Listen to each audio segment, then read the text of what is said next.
여러분, 행복하십니까? 어떻게 살면 행복할까요? 행복의 조건.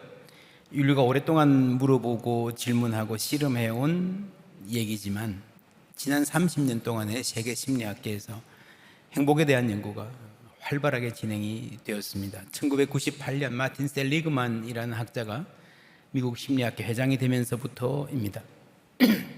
그간 학자들이 밝힌 행복의 조건 대략 이렇게 모아집니다. 첫 번째, 몰입입니다. 예전에는 사람들이 놀면 좋고 즐겁고 일하면 힘들다 그랬는데 연구해보니까 그게 아니에요. 놀아도 지겹고요, 일해도 행복할 수 있다는 거죠. 문제는 몰입입니다. 뭘 하든, 공부를 하든 일을 하든 놀든 집중해서 시간이 가는 것도 잊어버리고 뭘 할 수 있다면 땀이 송글송글 맺히면서도 인간은 깊은 만족감을 느낄 수 있습니다. 두 번째는 관계입니다. 내가 혼자가 아니다. 누군가와 연결되어 있다. 내가 누군가에게 소중한 사람이고 사랑받고 사랑하고 있다는 느낌이 인간에게 소중합니다. 셋째는 의미입니다.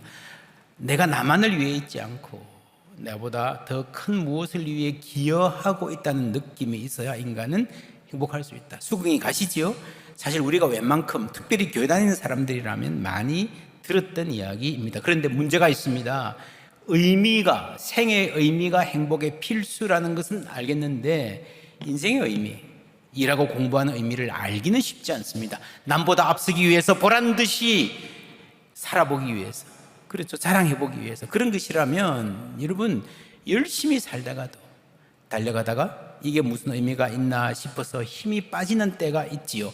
그만큼 의미를 찾기는 쉽지 않습니다. 이런 고민을 깊이 한 사람 중에 알베르 까미라는 사람이 있어요.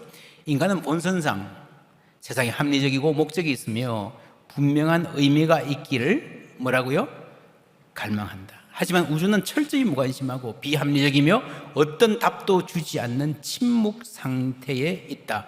인간의 의미를 향한 필사적인 갈망, 목숨을 걸고 인간은 의미를 찾아 헤맨다는 거죠. 그런데 우주는 냉담하게 침묵한다. 이게 정면으로 부딪히는 것을 부조리라고 말합니다. 알베르 까미는 인간 삶의 의미를 물었는데 이 세상이 대답하지 않아준다. 그죠? 이런 파도가 끊임없이 친다 그러면 그게 얼마나 많은 에너지가, 얼마나 힘들겠습니까? 한시도 쉬지 않고 계속 몰아치는 그 마음. 까미는 시지프스의 신화를 얘기했죠. 형벌을 받아서 그리스 신화에 나옵니다. 바위를 들여서 산 꼭대기에 올려놓으라. 올려놓습니다. 천신만고 끝에 막 몸에 상처가 나고 온 힘을 다해서 겨우 올려놓으면 이게 또 굴러 떨어진다는 거죠. 이게 아마 끊임없는 노동에 시달리는, 이제는 우리 삶이 좀 나아지려나, 이제는 형편이 풀리려나, 이제는 좀 만족이 되려나 끊임없는 일에 시달리는 인간에 대한 유비인 것 같아요.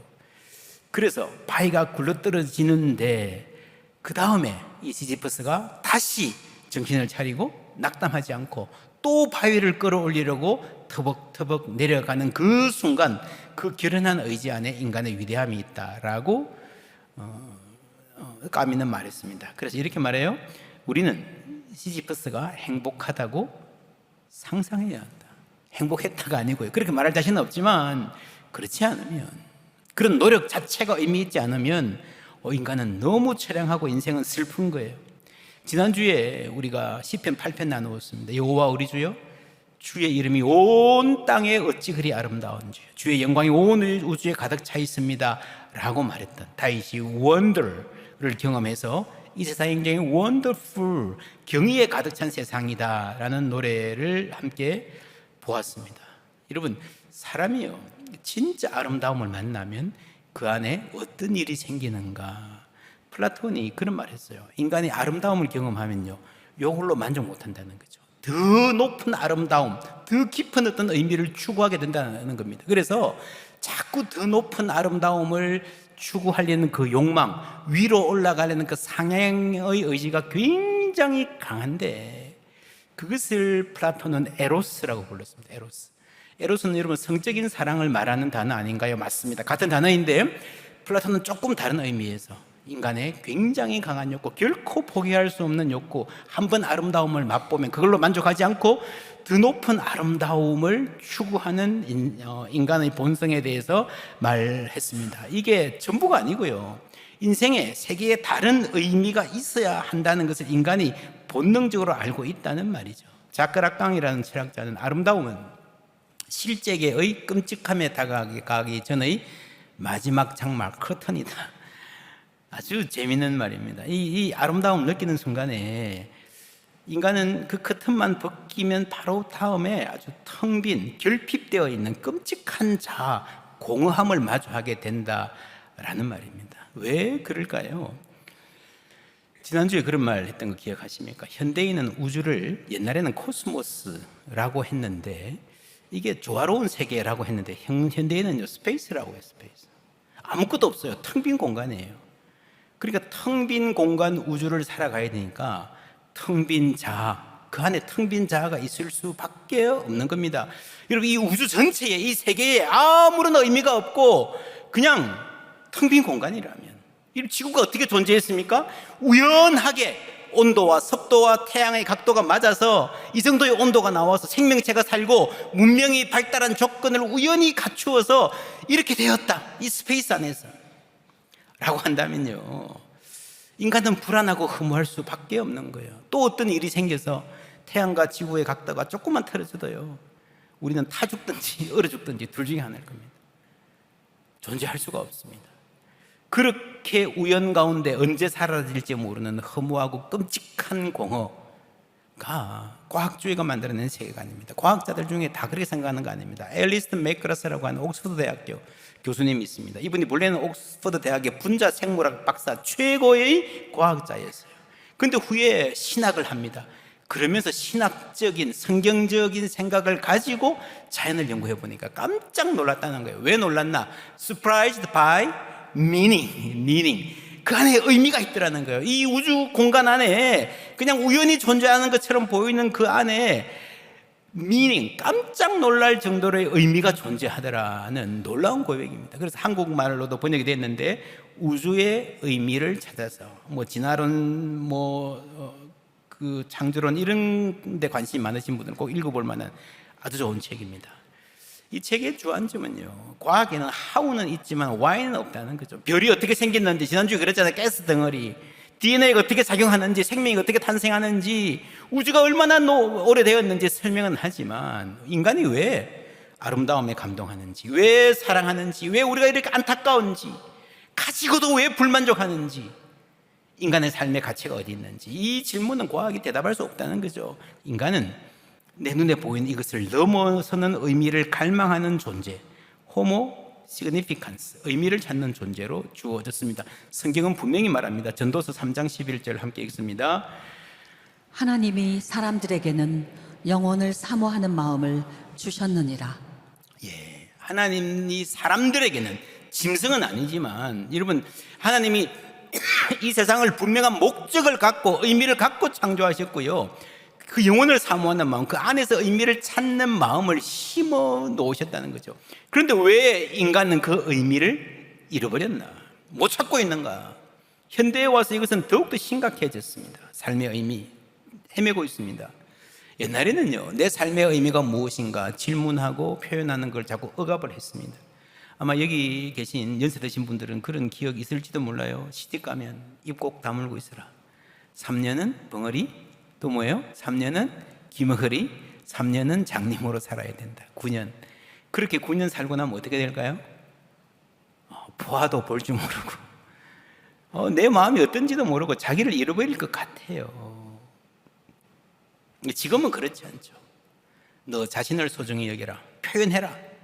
좋아요. 필요합니다. 그래서 억압에서 해방되었습니다. 근데 지금 세계의 문제는요, 갈등이 더 많죠. 더 우울하다 그러죠.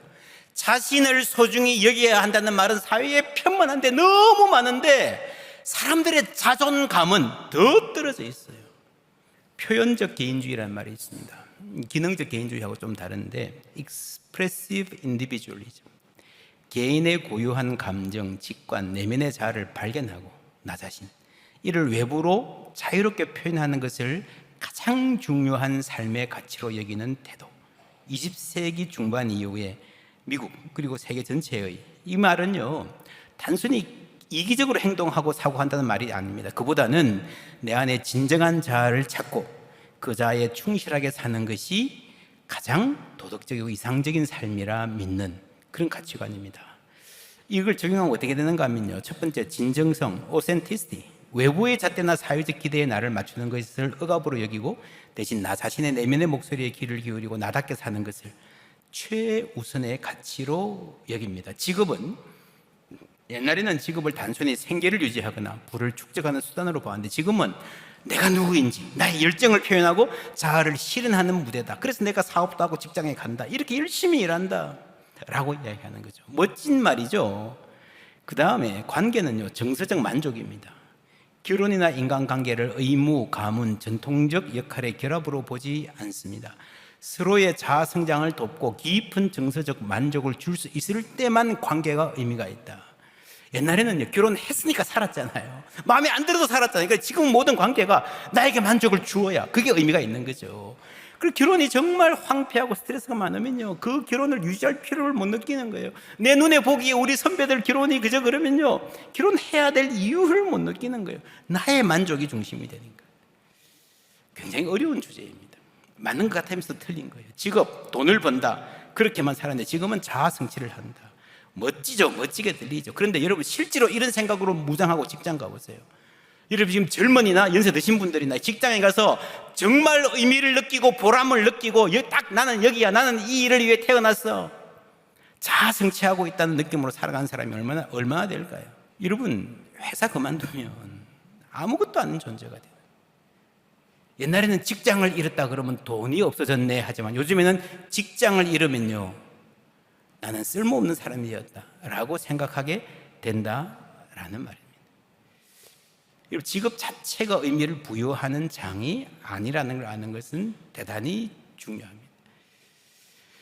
지난주에 그런 이야기 했습니다. 이 표현적 개인주의는 결국에는 세상을 도구상자로 본다. 자연을 도구상자로 보죠.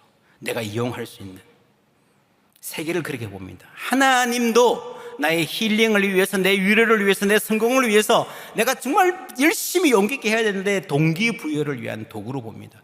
이웃도 도구고요, 인맥의 네트워크이죠. 이 사람 알아놓으면 도움이 되겠지.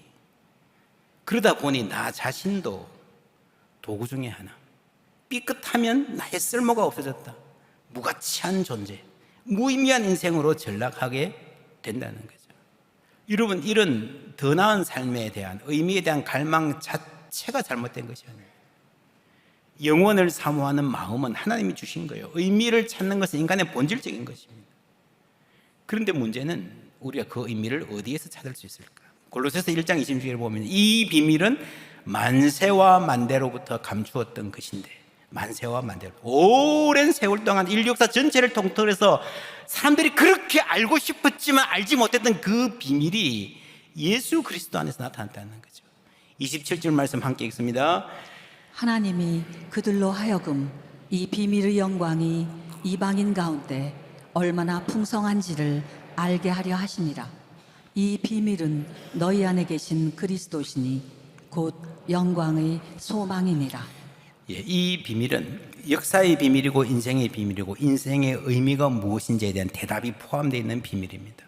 이 비밀은 영어로 말하면 시크릿이 아니에요. 시크릿은 뭐예요? 쉿, 조용히 해, 아무한테도 말하지 마. 그게 시크릿인데 여기는 비밀, 사실 잘못된 번역이에요. 미스터리, 신비입니다. 신비. 그 누구도 알지 못했던 역사의 목적과 인간성의 의미를 예수 그리스도께서 계시하셨다는 거죠. 15절에 보면 그는 보이지 않는 하나님의 형상이요 모든 피조물보다 먼저 나신 이신이 만물이 그에게서 창조되되, 그러니까 이 만물의 의미를 알려면 예수 그리스도를 알아야 된다는 거죠.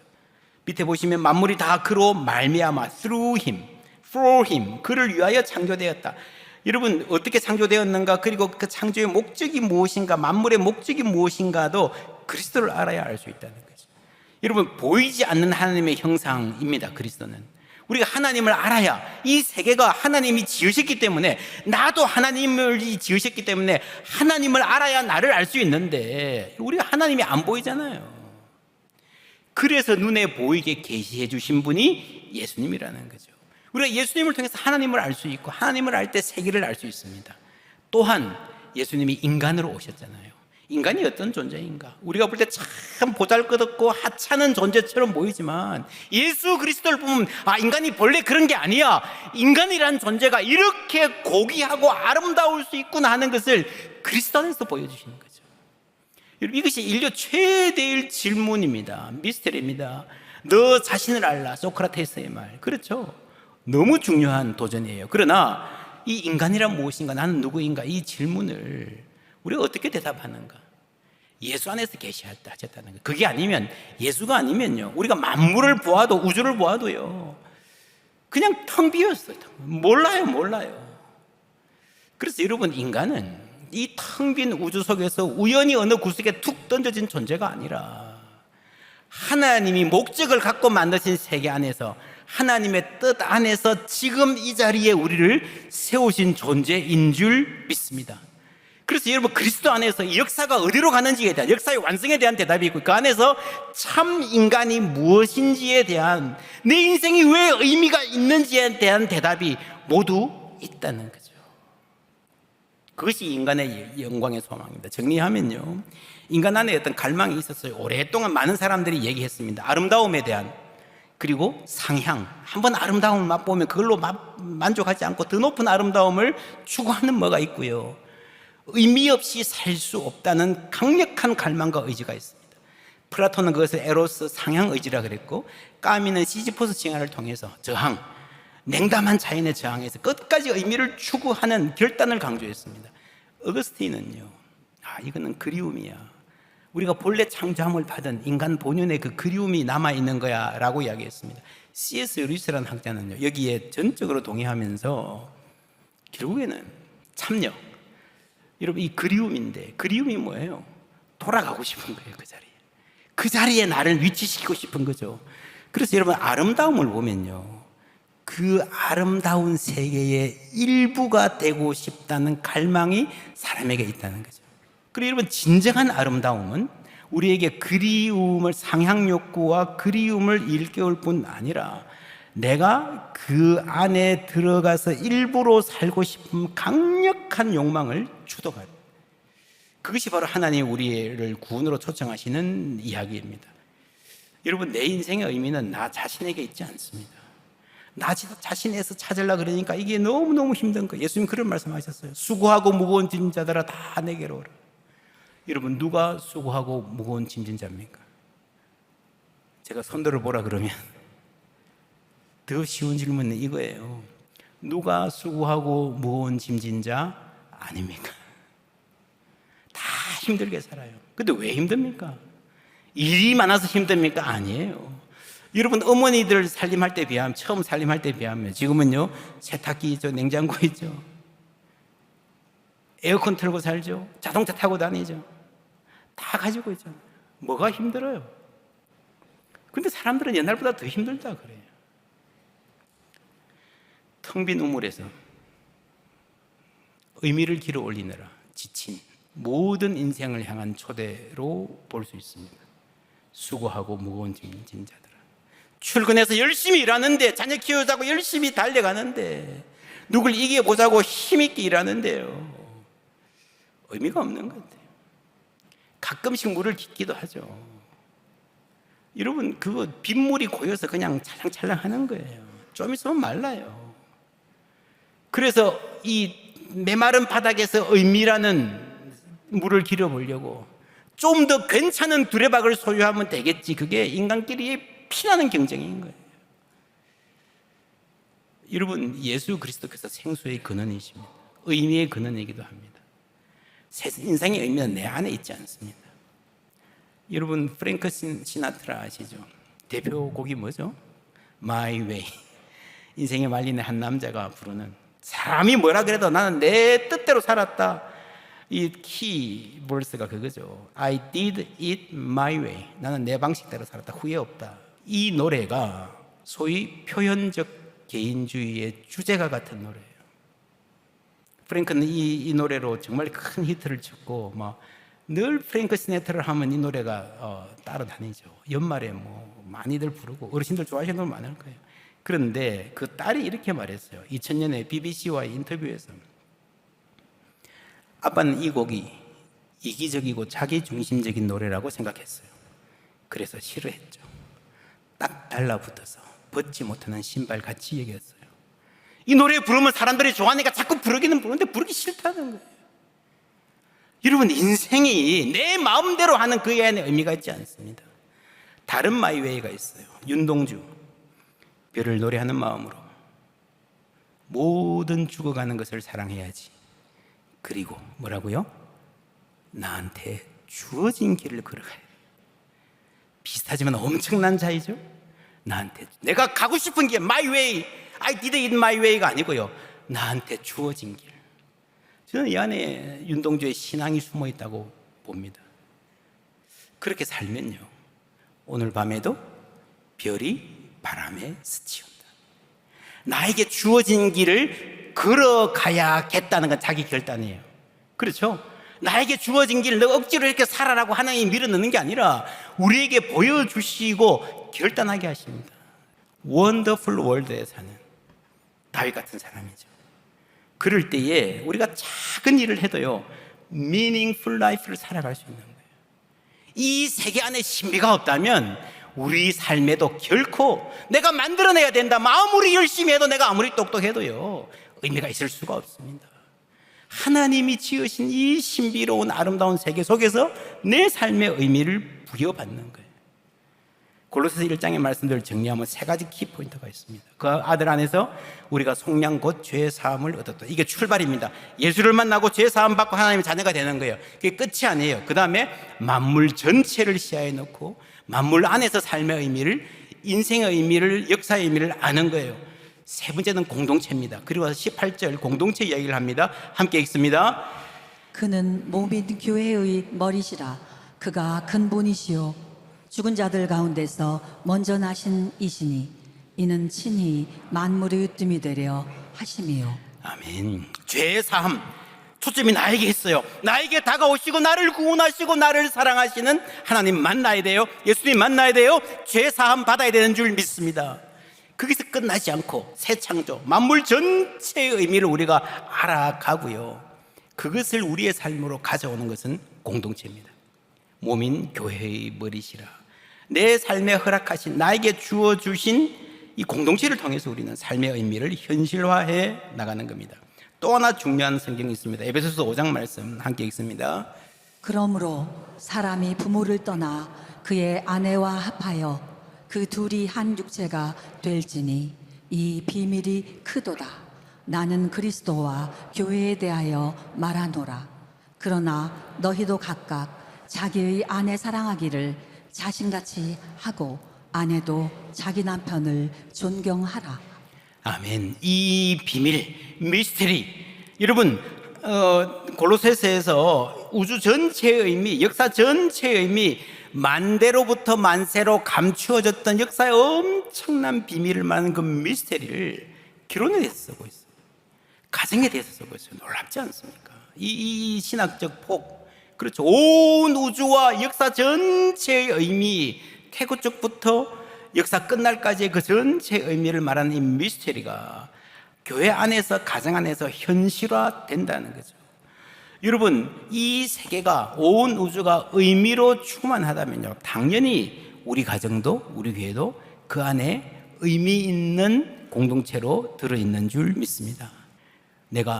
나에게 주어진 길 뭡니까? 내가 살아가는 바로 이 자리에서 의미를 찾아가는 겁니다. 여러분, 이 세상은 텅 빈 세상이 아니고요, 경이 가득한, 의미 가득한 세상입니다. 그 하나님의 뜻을 할 때에 우리의 매일매일의 삶, 특별하게 위대하지 않아도, 특별하게 짜릿하지 않아도요, 매일매일의 삶이 원더풀한 세상을 살아가는 미닝풀한 삶이 될 줄 믿습니다. 이 경이 가득한 아름다운 세상에서 매일매일의 삶 주님과 동행하면서 그 의미 가운데 충만함을 누리는 우리 모두가 되기를 주님의 이름으로 축원합니다.